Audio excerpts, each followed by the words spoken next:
So the swept-wing T-tailed transport became a reality.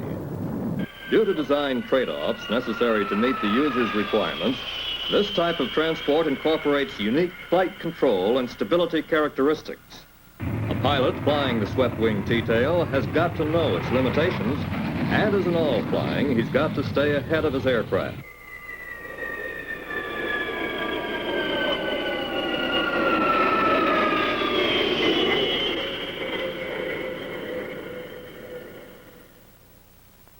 There's no doubt that pilots transitioning from conventional aircraft to T-tail swept-wing jets have some pleasant and interesting experiences in store. A great many pilots are changing over to the swept-wing T-tail C-141, so this aircraft will be used for demonstration purposes. But keep in mind that the flight characteristics depicted in the C-141 tend to apply to all jet transports of similar design and configuration. Now let's meet our flight crew. Just finishing the pre-flight are the engineers and the loadmaster. They are joined by the rest of our flight crew, the co-pilot and the navigator. The aircraft commander? We thought you'd be wondering about him. Well, you can't see him objectively because he is you. You're going to see this film as if you yourself were sitting in the aircraft commander's seat. First, the T-tail. Ever see a tail assembly this high off the ground? This feature facilitates aft ground loading. Also, the high tail reduces the danger of structural damage during all types of loading operations. You're probably thinking, won't a tail that high present inspection and maintenance problems? Frankly, yes. But as already indicated, during the design phase, it was determined that the advantages of all the special features on this aircraft offset apparent disadvantages.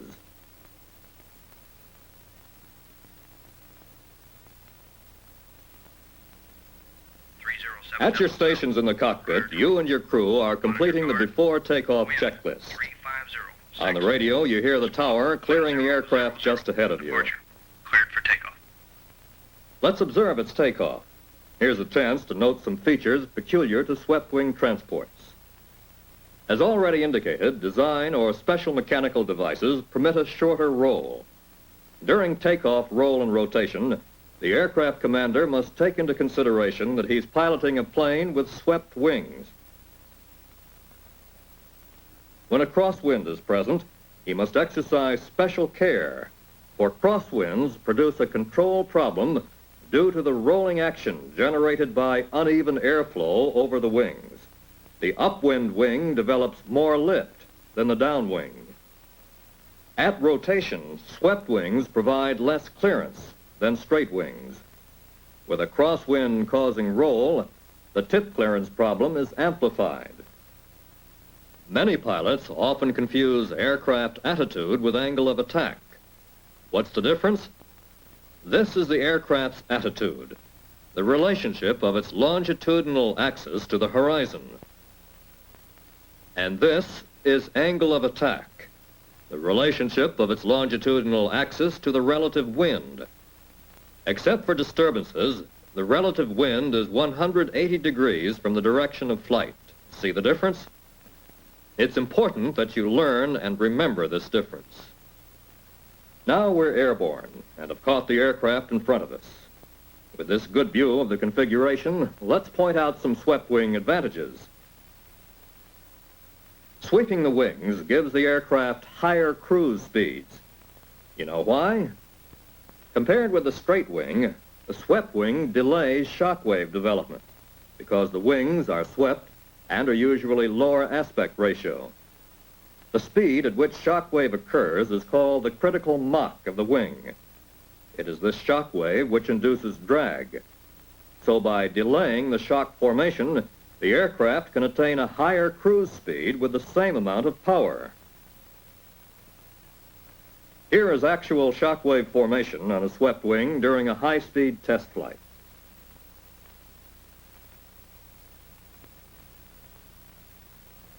As a pilot, you've got to be aware of certain limitations in this type design, which up to now you probably haven't considered. You're flying a jet with a more flexible airframe at much higher speeds. you're more apt to experience high-speed buffet. The builder must give more consideration to the prevention of control flutter. You will find that aircraft are built with features which delay buffet and prevent flutter, such as a clean airframe with a good airflow pattern and dynamic balancing weights installed on control surfaces, as determined by wind tunnel tests. To verify aircraft structural integrity, the builder conducts extensive flight tests up to limit speeds, with mechanically induced oscillations as pictured here.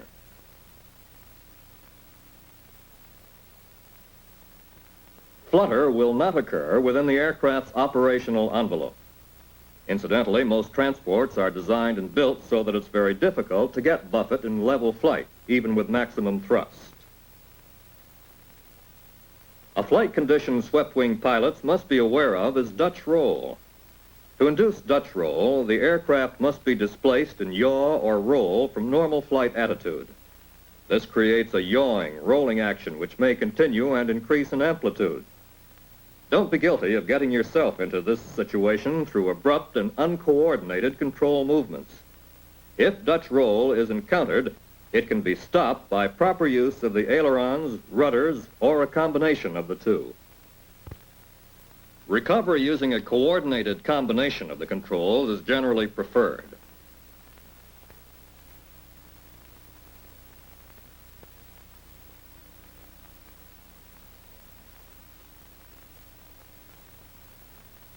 Also, descending into denser air, thereby increasing airspeed, will help correct Dutch roll.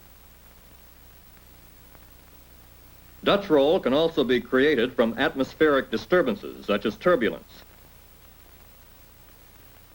Some transports are equipped with stabilization augmentation systems, such as yaw dampeners, to counteract Dutch roll. The extent to which Dutch roll is likely to be experienced varies with different aircraft. The greater the sweep of the wing, the greater the tendency for Dutch roll. So study the flight manual for your aircraft to learn how to counteract this flight condition. Designed to fly in the transonic range, jets are subject to another flight problem, tuck.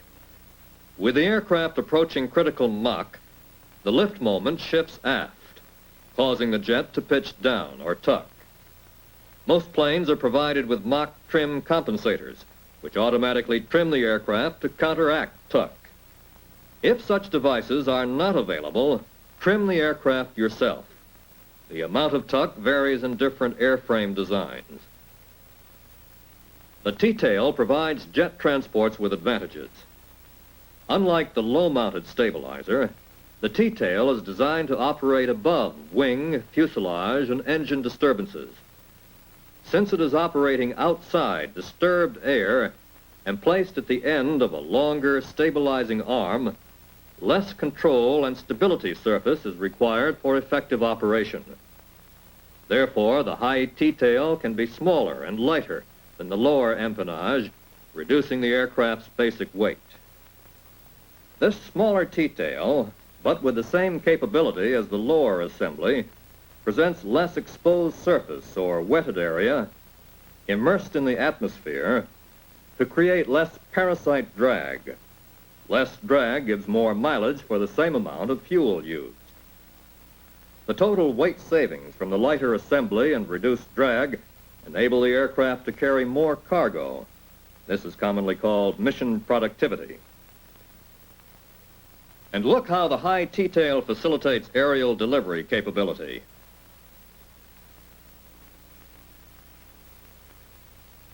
You'll find the T-tail assembly easy to handle with excellent control responses through normal angles of attack and flight attitudes.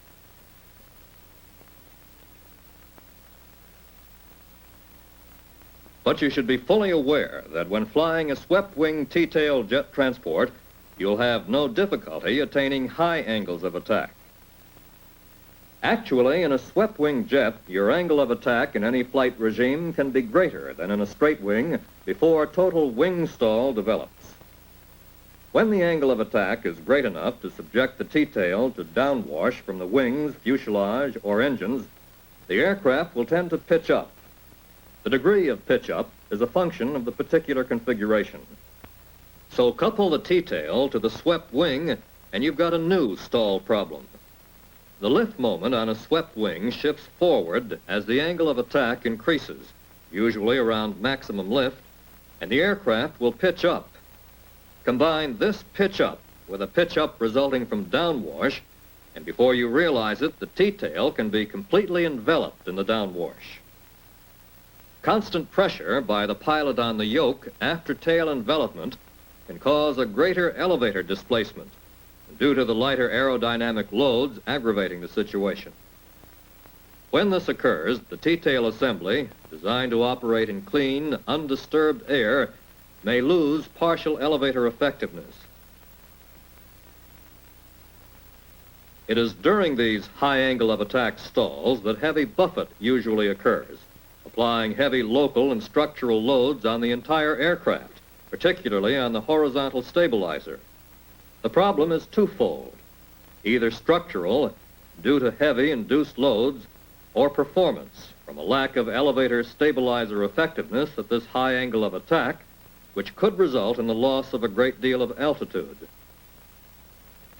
Here is a vivid illustration of the results of structural overstress experienced during wind tunnel testing.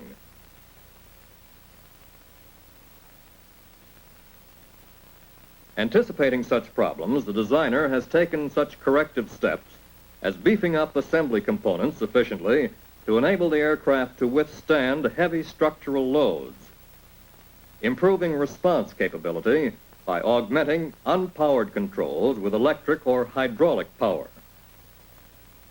Obviously, the most logical way to combat critical stalls in flight is keeping yourself out of them. Again, the designer has come to your aid. He's equipped the aircraft with a stall warning and prevention system. Let's see what one of these systems can do for you. Various stall warning and prevention systems naturally have normal equipment differences and different pilot warning devices. Basically, however, they all operate in a similar manner. On an airplane equipped with one of these systems is a mechanical device which detects the plane's angle of attack. During flight, this detector relays the information it gathers to the system's computer. From this and other inputs, the computer automatically determines when the aircraft is approaching a critical situation. The system then activates a stall warning device. On aircraft with a stick shaker, this shaker vibrates the stick, or yoke, and simulates the vibrations experienced in conventional aircraft when nearing stall. If the angle of attack increases further, some aircraft have the system activate a prevention device known as a pusher, which forces the aircraft out of the approach to stall. No matter what you might have heard to the contrary, you can override the action of these systems at any time you desire. But be smart. Don't be a wise guy. Be a wise pilot. Have confidence in a system designed to give you a helping hand when you need it. When ready for final descent, how do you select a proper approach path? Briefly, the answer is good judgment. As you know, pilot judgment is based on vision and experience. If you're a new pilot transitioning to swept-wing jet transports, naturally, you've had little chance to gain experience in this type aircraft.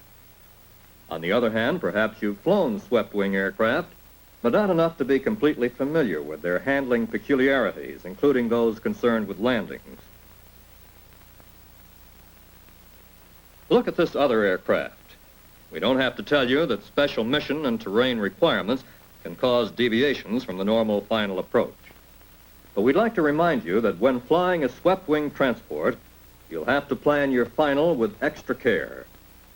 Inherent in this configuration are unique actions you should not only be familiar with, but know how to counter.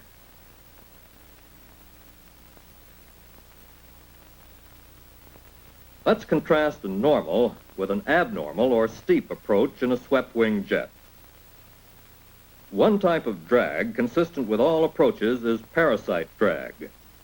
On a clean airplane, parasite drag always decreases in proportion to the speed decrease as the aircraft slows down. However, during the approach, gear and flaps are extended. and friction causes a drag buildup on the frontal surfaces. On a normal approach, with the aircraft in a 2.5 to 3 degree glide path and a rate of descent 500 to 700 feet per minute, descent is controlled primarily by changing pitch and power and by holding attack angle relatively constant. Here, flare requires only a small change in angle of attack. The other type of drag we're concerned with is induced drag, which occurs during the final stages of approach. As compared with straight wings, swept wings can produce more induced drag because they are usually lower aspect ratio and can attain higher attack angles. Drag is the result of the lifting force exerting pressure toward the rear of the aircraft as the angle of attack increases. During flare, as pitch attitude is increased, the angle of attack increases. The higher the angle of attack, the greater the induced drag. Since during a normal approach little change in angle of attack is required, a small amount of induced drag is created and a safe landing can be made. With these concepts in mind, let's look at an abnormal or high sink rate approach. Usually your power is low or at idle. The attack angle is positive. As you near the runway threshold, you want to decrease rate of descent. You feel you can accomplish this by increasing the pitch attitude to increase lift. If on speed, you may also feel, incorrectly mind you, that no power change is necessary. Remember your engines are idle. Induced drag rapidly builds up due to the increase in angle of attack resulting from your pitch change. However, your lift is not increasing in proportion to drag buildup, and your rate of descent is not decreasing sufficiently. You suddenly realize the need for power. Your delay in power application, plus the lack of altitude, plus the inherent delay in jet engine response, will put you behind the power curve. Even with maximum power applied, the drag is now so great that the aircraft is beyond recovery. From this example, you can see that you don't have to be low and slow on final to get behind the power curve. If you must make steep approaches, use power and pitch, not pitch alone, to decrease your sink rate. Sufficient power should be applied to arrive over threshold with a normal rate of descent. To safely operate this type aircraft during this critical portion of flight, always stay ahead of your aircraft. Remember, gross weight and center of gravity drastically affect your recovery from sink rate, requiring more planning on your part. Know your aircraft's operational characteristics. You're going to perform more and more missions in swept-wing T-tail jet transports. One thing you can count on, they're going to be bigger and faster, and they're going to be more complex in operation. Here's a good example of the transport jet of the future. Hard to believe, isn't it, that one this big will even get off the ground? But it will, and you can be sure it will be equipped to do the job programmed for it. But remember, the flight characteristics we've demonstrated apply to all types of swept-wing T-tail jet transports. So when you find yourself in the cockpit of one, here are some particular points you'd better not forget. Plan ahead for your flight, and be sure you cross-check all instruments before departure. Avoid abrupt maneuvers at high angles of attack or at low speeds. Always stay within the equipment's operational limits. In today's modern jets, you can't depend on seat-of-the-pants sensations to accurately relay structural stress information. Therefore, keep your flight smooth. Avoid abrupt inputs to the control system. Never stall a swept-wing T-tail jet. Stall warning and prevention systems are on an aircraft for your protection. Use them. Plan ahead for approach and landing. And above all, take to heart the warnings about avoiding high sink rate. One final thought. When you're sitting in the aircraft commander's seat, keep in mind that the conservative pilot is the safe pilot.